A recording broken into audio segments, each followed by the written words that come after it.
Hi everybody, I'm Bill Sanders and this is Watch Art Sci, the art and science of watch collection.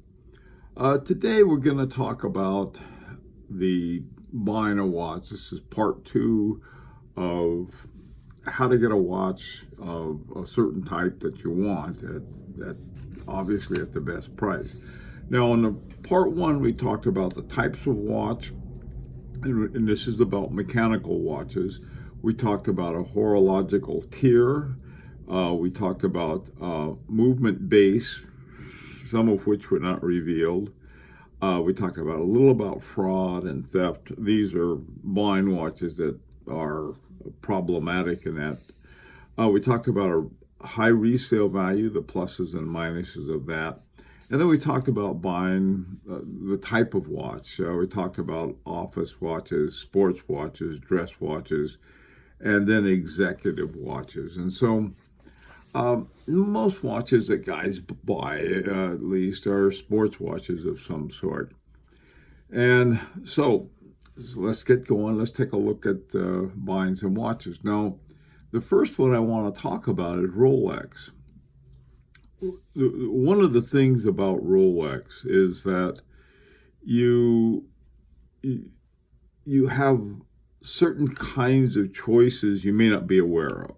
All right? And by that I mean there are different sizes. Some are, I think they go all the way down to some of the newer ones are 31, 32 millimeters, and some of the older ones are too. The average size of a Rolex is right around 39, 40 millimeters. But that's important to pay attention to because you may see one you really like, but it's not the size you want. And so it's just sort of a thing. I was looking at the 2019 models, the new ones that came out, and they had several that were on a smaller size. And you may be looking for a smaller size, and that's just what you want. But if you've been looking at Rolexes for a long time, you may be surprised to find out about that. So pay attention to that. That's important. The couple that I have up here, here's some what I call would be entry-level Rolexes. One is the Oyster Perpetual. It's $5,700, and the other one is the Sky King, Air King, I mean, and it's $6,200. Now, what you need to do initially is to go to the Rolex site and look up the prices. That's the best place to starting place, because if you see someone says, "Oh, here's a really good deal," on a used one, perhaps you can compare what a new one costs with a used one. Now, some models are really popular, and the buyer has to pay a premium, which is a terrible term, I think. Basically, you get gouged on some models if you really want one. I don't think that's a very good practice, but it is what it is. So the second thing, after looking up the price, is a contact discussion groups. One of the good things about Rolex, there are so many Rolex owners who just love Rolexes, and they really know a lot about them. Sometimes you'll buy a used one, pre-owned one, and there'll be a certain reference number on it that may be something hinky about it, or something to look out for, or something that's really valuable. So these discussion groups, you have to be careful about discussion groups because there's always more than one opinion. The third thing is about contacting your authorized dealer, your Rolex AD. On a lot of watches, I wouldn't bother with it. I mean, a lot of watch brands, and most of the watches I bought, I've never contacted an AD because I really didn't have to. And on the other hand, though, with a Rolex, it's probably a good idea because of the way they structure things.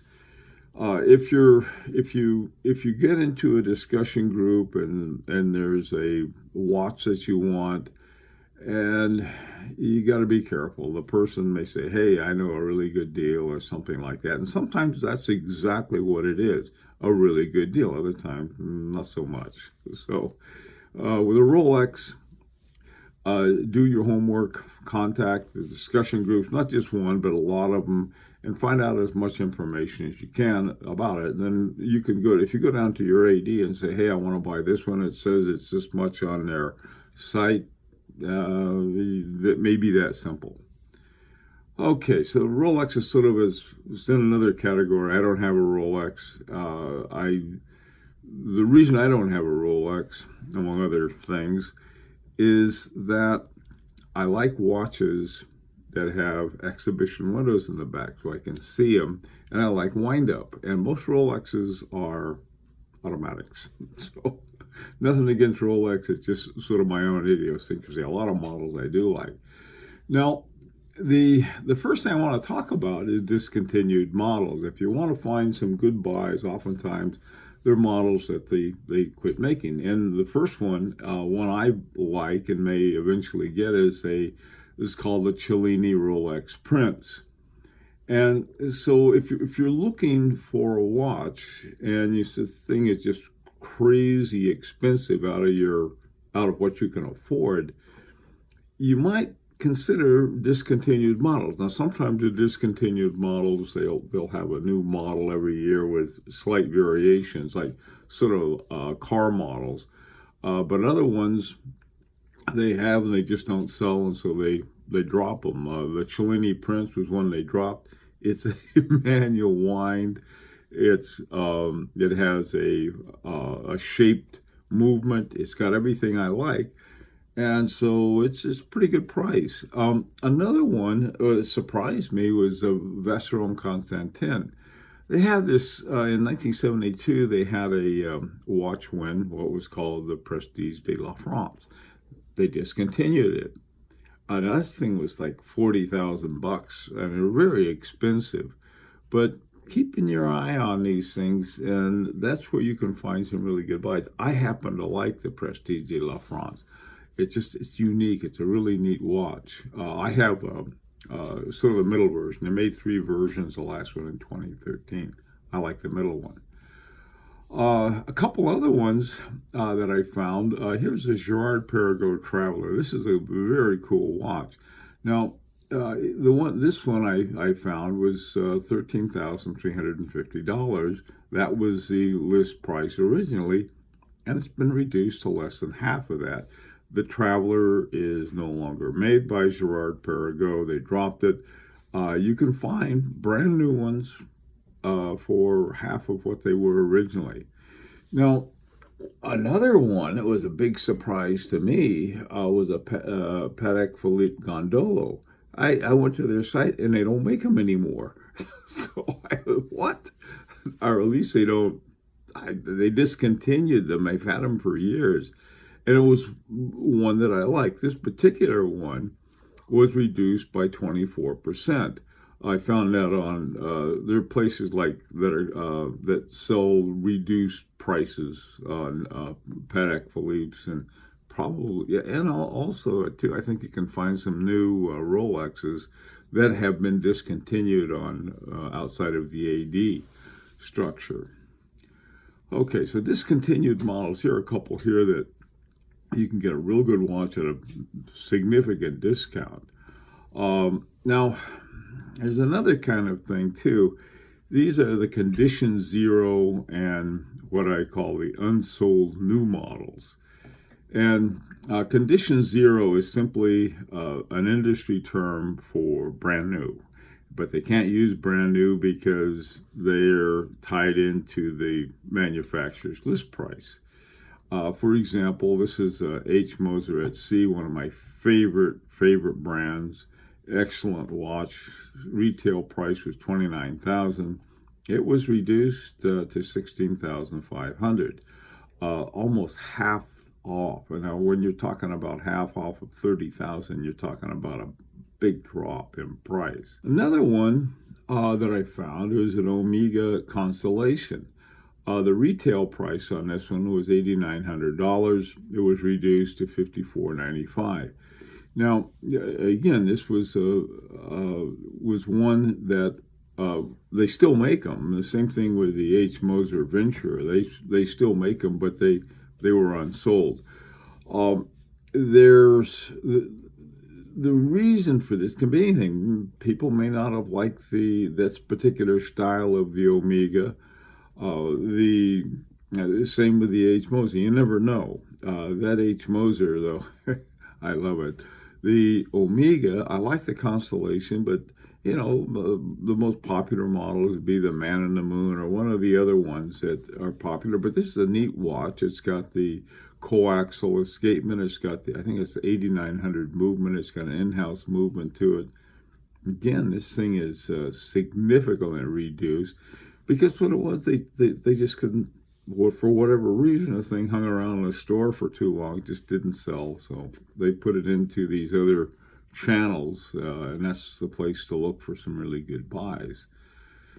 Okay, finally, we got a couple here from Glashütte Original. Now these, again, they're condition 0 and there's unsold new. Some people refer to them as new old stock. That's another term for it. Here, these two, again, both were significantly reduced, almost half the price. The Glashütte Original Panorama Date and the Glashütte Original Vintage Panorama Date. The models change, or they simply drop the line. That happens.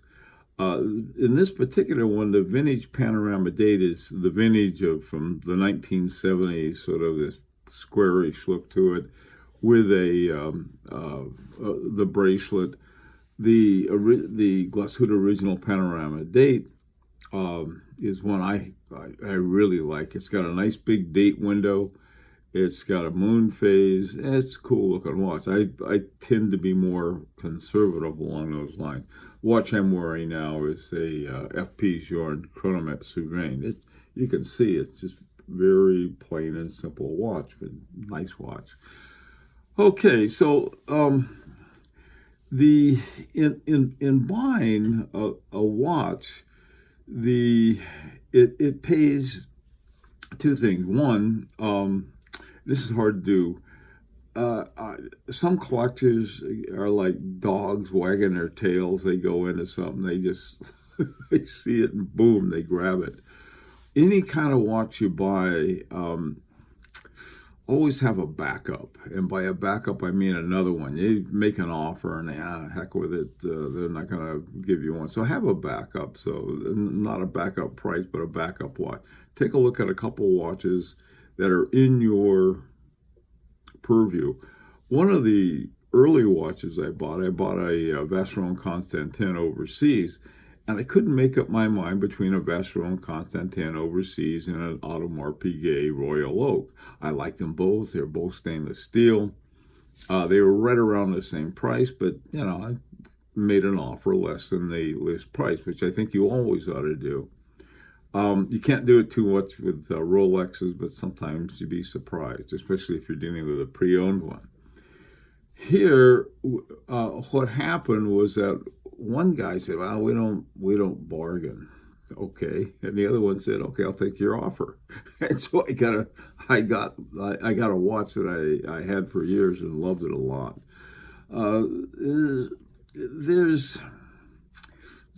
With watches this expensive, and I'm when anything over $1,000 is expensive. Now, this watch is like probably, I don't know, what, 30,000 or something like that these days. But it's relative. All of this stuff is relative. And so if it's $500 is a lot to you, $500 is a lot of money. And you don't have to buy something outside of your economic comfort zone. Don't ever do that. I've never bought a watch on time. I mean, like a mortgage payment. Some of these things will cost more than some people's cars and houses. But the thing is to look for other places where there's not a big crowd who wants the same thing. But you can find some really great watches. These two from Glashütte Original, It's a good company. You get here, you can find one. You may not like either one of them, but you get the idea. The idea is to look where they ain't, so to speak. And by they, I mean all of these other people who are buying watches. The more you know, the better the deal you're going to get, the less you're going to pay. That's where you want to be with watches. Okay, well, listen. So this is part two. I'm going to keep sort of going on with watch buying as I find other kinds of things that I think are or will help you get a better buy on a watch. And in the meantime, I'd really like to hear from you. How do you go after a watch? What do you search for? The other thing is that, of course, this is an invitation to subscribe if you'd like. So until Sunday, when we have our collection review, this is Bill Sanders for Watch Outside, the Art and Science of Watch Collection.